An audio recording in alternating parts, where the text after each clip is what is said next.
So, what happens when a master manipulator goes up against a literal force of nature? Well, in the world of Tensura, you get the insane opening to Volume 12. We are diving deep into the showdown between the ridiculously clever Yuuki Kagurazaka and the impossibly powerful Guy Crimson. And let me tell you, this is one confrontation you don't want to miss. Right off the bat, Guy drops this line. And this tells you everything you need to know about him. It's not a challenge. It's a statement. He's not looking at Yuuki as an enemy or even a rival. No, he's looking at him as entertainment.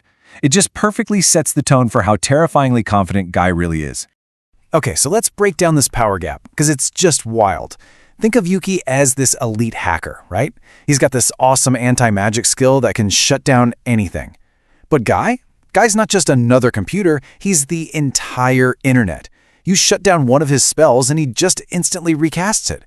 Yuuki's best trick is like throwing a cup of water on a volcano. It's not just a power gap, they're playing two completely different games. So, even a genius like Yuuki looks at this situation and knows he's completely, utterly outmatched in a straight-up fight. So what does he do?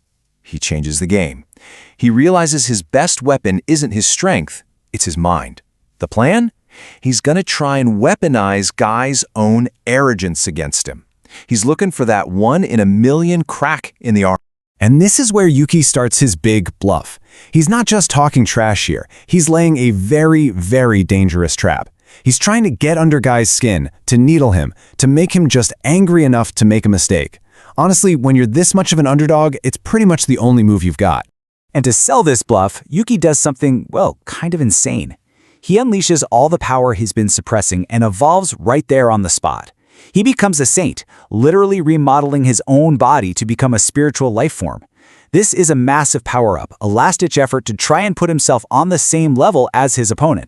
And look at this. The evolution is a huge success. He's now officially in the same league as other demon lords like Leon and Luminous. A certified powerhouse, right? And then you look over at Guy's bar, and it's not even on the chart. Yeah. This kind of puts things into perspective, doesn't it? Even at his absolute peak, Yuuki is still just a bug to Guy. You know, just when you think maybe, just maybe, Yuuki has a sliver of a chance, Guy just completely crushes it. And the way he says it with zero surprise, just total boredom, that's got to be more painful than any physical attack. He's basically telling Yuuki that this whole epic power-up meant absolutely nothing. And then, just like that, it's over. 1 second later, Yuuki is down for the count, defeated. But the real damage isn't physical, it's mental. It's the crushing realization that all of his planning, all of his power, his big transformation, it was all completely useless. That's a moment of pure despair, right there. So, we've seen this beatdown from Yuuki's perspective. And yeah, it's grim. But what about the folks watching from the sidelines? Let's pan the camera over and see this whole thing from a new angle, through the eyes of Laplace, Yuuki's #1 clown companion. For Laplace, watching this isn't just seeing his boss lose a fight. It's like his entire understanding of power is being shattered in real time. He sees his incredibly strong boss, now a freaking saint, get tossed around like a toy. And he immediately gets it. This isn't about his boss being weak. It's about Guy being on a completely different plane of existence. You know, up until this point, a word like catastrophe class was probably just a cool-sounding threat level to Laplace. But now, oh, it's real. He's staring it right in the face. He's learning, very quickly, where exactly he and his friends sit on the cosmic food chain. Now, Laplace is a survivor. He sees the writing on the wall. He knows there's absolutely no way they can fight their way out of this. It's a lost cause. So his mind starts racing, and in that moment of pure desperation, he makes a decision. A hard one. And then he does it. In a move that shocks everyone, he seemingly betrays Yuuki. He just straight up declares that since the boss lost, he's out. But come on, this is Laplace we're talking about. You know there's more going on here. This isn't a betrayal, it's a performance. So what's the master plan? It's as brilliant as it is insane. He's going to act like the biggest, most shameless traitor imaginable to create a distraction. He's not trying to save himself, he's trying to create a smokescreen. Just a few precious seconds for Yuuki to get away. The risk? Well, it's pretty much certain death. But hey, it's a plan. And man, he really commits to the role, begging for his life. But Guy's no idiot. He sees right through it. And instead of getting mad, he starts to grin. He's entertained. For Guy, this entire thing has been a boring game, and Laplace, the clown, just made it interesting. But hold on. Right as Laplace is in the middle of his big act, a voice cuts him off. It's Yuuki. He's actually getting back on his feet. Seeing his friend's loyalty, seeing him willing to die for him, that spark of friendship just reignited something inside him. And at that exact moment, his absolute lowest point, when he's desperate for the power to protect his friends, a voice speaks to him. Not out loud, inside his head.